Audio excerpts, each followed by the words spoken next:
यूनान के इतिहास से आशय आधुनिक यूनान के अंदर आने वाले क्षेत्रों का इतिहास से होने के अलावा इसका आशय यूनानी लोगों तथा उनके द्वारा शासित प्रदेशों के इतिहास से है। यूनानी लोगों के वास का क्षेत्र अलग अलग काल में भिन्न भिन्न रहा है। इस कारण यूनान का इतिहास भी इस मामले में परिवर्ती है कि इस युग में किस क्षेत्र का यूनान जाए और उसके द्वीप लगभग 4000 वर्ष ईसा पूर्व बस चुके थे। ईसा पूर्व दूसरी शताब्दी तथा इर्जियाई सभ्यता थी, जहां से लोगों के मिस्र और एशिया माइनर से संबंध सुगम थे। लगभग 17वीं शताब्दी ईसा पूर्व में बाल्कन क्षेत्र की ओर से ग्रीस और पेलोपोनस पर आक्रमण हुए। सभी आक्रमणकारियों जातियों इकाइयों आकडी, एपोलियन, अपोली और आयोनी ग्रीक भाषाओं से परिचित थे। ईसा पूर्व 1500 वर्ष तक मेनोई प्रभाव से इकाइया जातियों ने ग्रीस से सभ्यता का विकास किया। माइसीनी युग, हीरो युग और होमर युग भी इस काल के नाम है। कहा जाता है कि ट्रोजन युद्ध, जिसकी कथा को लेकर होमर ने अपने विश्व प्रसिद्ध काव्य इलियड और ओडिसी लिखे, इकाइयों तथा ग्रीस वासियों के बीच ईसा पूर्व 12वीं शताब्दी में लड़ा गया था। ईसा पूर्व 1100 में इरियाई जाति ने ग्रीस पर आक्रमण कर पुरानी सभ्यता नष्ट कर दी और अपना केंद्र पेलोपोनेस बनाया। इकाइयों लोगों में से कुछ उत्तरी पश्चिमी यूरोप की ओर भागे, कुछ ने दास वृत्ति अपना ली। आयोनी एवं अपोली इर्जाई द्वीप समूह और एशिया माइनर की ओर चले गए। ईसा पूर्व 1000 तक संपूर्ण इजाइयों क्षेत्रों में ग्रीक भाषी लोग बस चुके थे।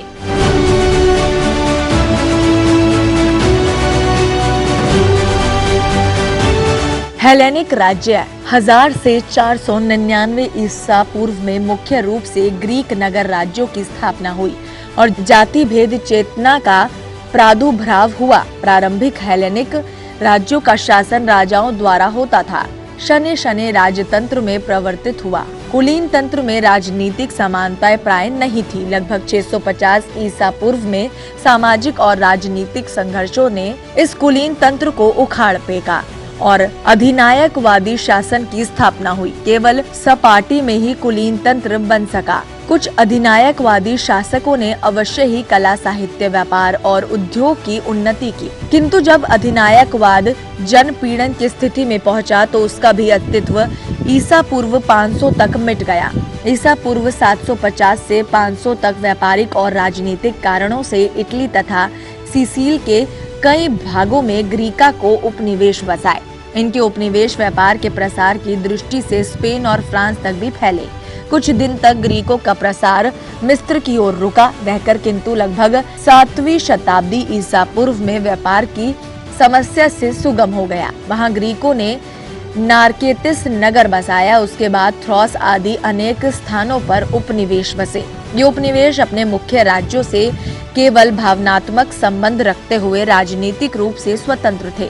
केवल कुछ जैसे एपिडोमिनस, पेलोमोनिया, अम्ब्रासिया आदि कॉर्निथ के उपनिवेश राजनीतिक रूप से स्वतंत्र नहीं थे।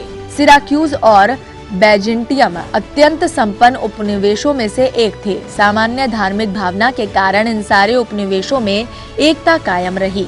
डेल्फी में अपोलो ग्रीकों का मुख्य धार्मिक केंद्र था। वस्तुतः 7वीं और 6वीं शताब्दी का काल सांस्कृतिक विकास और बौद्धिक जागरण का काल था।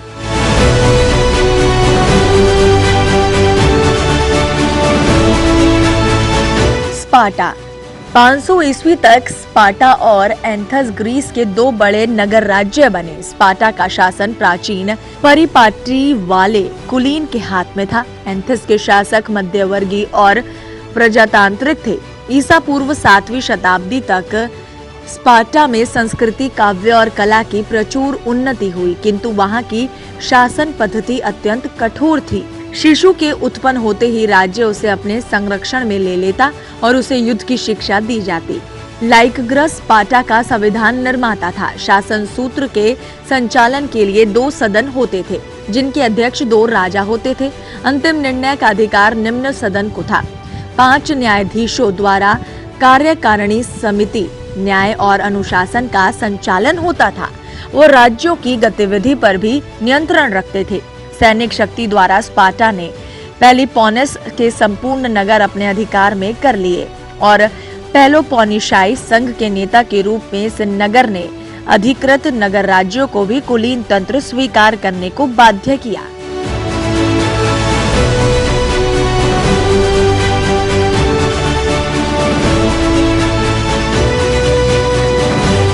सिकंदर सन 335 ईसा पूर्व के आसपास मकदुनिया में सिकंदर का उदय हुआ। उसने लगभग संपूर्ण यूनान पर अपना आधिपत्य जमाया।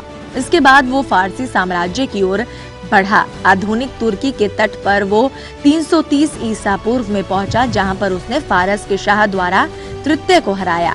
दारा रणभूमि छोड़कर भाग गया।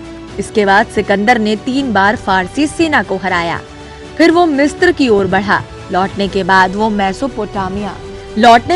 मेसोपोटामिया गया। अपने साम्राज्य के लगभग 40 गुण बड़े साम्राज्य पर कब्जा करने के बाद सिकंदर अफगानिस्तान होते हुए भारत तक चला। यहाँ पर उसका सामना पोरस से हुआ। युद्ध में भले ही पोरस की हार हुई, जैसा कि कुछ इतिहासकार मानते हैं, लेकिन इस युद्ध से सिकंदर की सेना आगे बढ़ने का हौसला नहीं रख पाई। पोरस के बाद अभी भारतवर्ष को जीतने के लिए अनेकों शासकों से युद्ध करना पड़ता, इसलिए सिकंदर की सेना ने आगे बढ़ने से मना कर दिया। यूनानी इतिहासकारों ने सत्य को छिपा लिया और सेना के थकने की थ्योरी पैदा की। आगे ना बढ़ पाने की स्थिति में वो वापस लौट गया। सन 323 में बेबीलोनिया में उसकी मृत्यु हो गई। उसकी इस विजय से फारस का उसका नियंत्रण हो गया और उसकी मृत्यु के बाद उसके साम्राज्य को उसके सेनापतियों ने आपस में बांट लिया। आधुनिक अफगानिस्तान में केंद्रित शासक सेल्यूकस इसमें सबसे शक्तिशाली साबित हुआ। पहली सदी ईसा तक उत्तर पश्चिमी भारत से लेकर ईरान तक एक अभूतपूर्व हिंद यवन सभ्यता का सृजन हुआ। सिकंदर के बाद सन 117 ईसा पूर्व में यूनान पर रोम का नियंत्रण हो गया। यूनान ने रोम की संस्कृति को बहुत प्रभावित किया। यूनानी भाषा रोम के 2 आधिकारिक भाषाओं में से एक थी। ये पूर्वी रोमन साम्राज्य की भी भाषा बनी।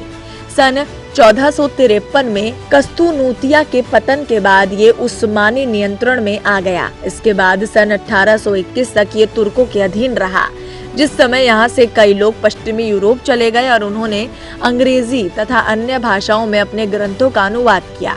इसके बाद भी इनका महत्व यूरोप में जाना गया। सन 1821 में तुर्कों के नियंत्रण से मुक्त होने के बाद यहाँ स्वतंत्रता रही और यूरोपीय शक्तियों को प्रभाव यहाँ भी देखने को मिला। प्रथम विश्व युद्ध में इसने तुर्कों के खिलाफ मिस्र राष्ट्रों का साथ दिया। द्वितीय विश्व युद्ध में जर्मनों ने यहाँ कुछ समय के लिए अपना नियंत्रण बना लिया था। इसके बाद यहाँ गृह युद्ध भी हुए। सन 1975 में यहाँ गणतंत्र स्थापित कर दिया गया। साइप्रस को लेकर ग्रीस और तुर्की में अब तक तनाव बना हुआ था। एशिया माइनर और कुछ द्वीपों के नगर लीडिया के सम्राट क्रिसिस के प्रभाव में आ गए थे। वो हेलेनिक संस्कृति का पोषक और एक उदार शासक था। उसने नगरवासियों की आर्थिक और बौद्धिक उन्नति में योग दिया। 546 ईसा पूर्व में फारस के तत्कालिक भ्रासट साइरस ने क्रिसिस के अधिकार से सारे ग्रीक नगर छीन लिए।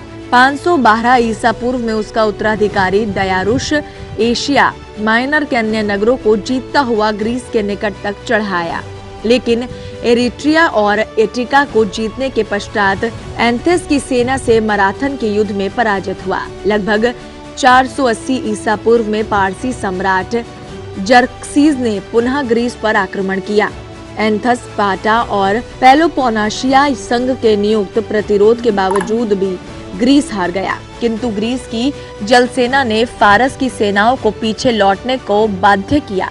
एक वर्ष पश्चात 479 ईसा पूर्व में ग्रीका ने प्रत्याक्रमण कर फारस की सारी सेनाओं को पीछे खदेड़ दिया। यह युद्ध दीर्घ काल तक चलता रहा। इसकी समाप्ति चतुर्थ शती ईसा पूर्व में सिकंदर की फारस पर विजय के साथ हुई।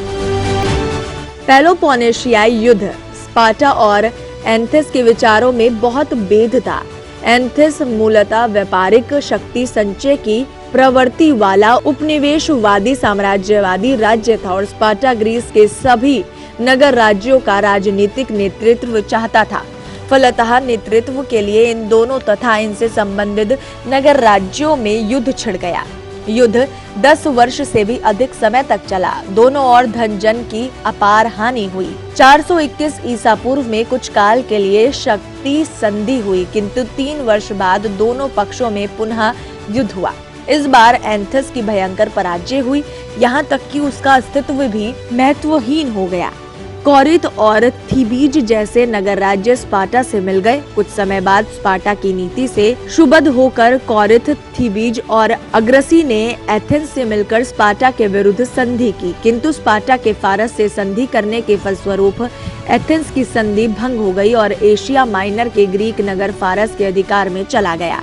371 ईसा पूर्व में स्पार्टा ने थीबीज के विरुद्ध युद्ध छेड़ा, किंतु उसमें स्पार्टा की हार हुई और उसका नेतृत्व ग्रीक इतिहास से मिट गया। अब थीबीज की शक्ति बढ़ने लगी थी, उसने भी अन्य नगरों के प्रति कठोर नीति से काम किया। इस बार स्पार्टा और एथेंस के बीच संधि हुई। 362 ईसा पूर्व के बाद थीबीज का महत्व समाप्त हो गया।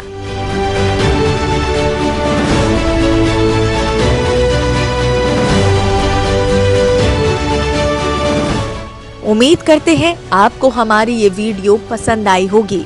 इतिहास से जुड़ी इसी तरह की खास बातों को जानने के लिए हमारे चैनल को सब्सक्राइब करना बिल्कुल ना भूलें। और अगर आपको ये वीडियो पसंद आई हो तो आप हमारी इस वीडियो को लाइक शेयर जरूर करें। वीडियो को देखने के लिए आप सभी का धन्यवाद।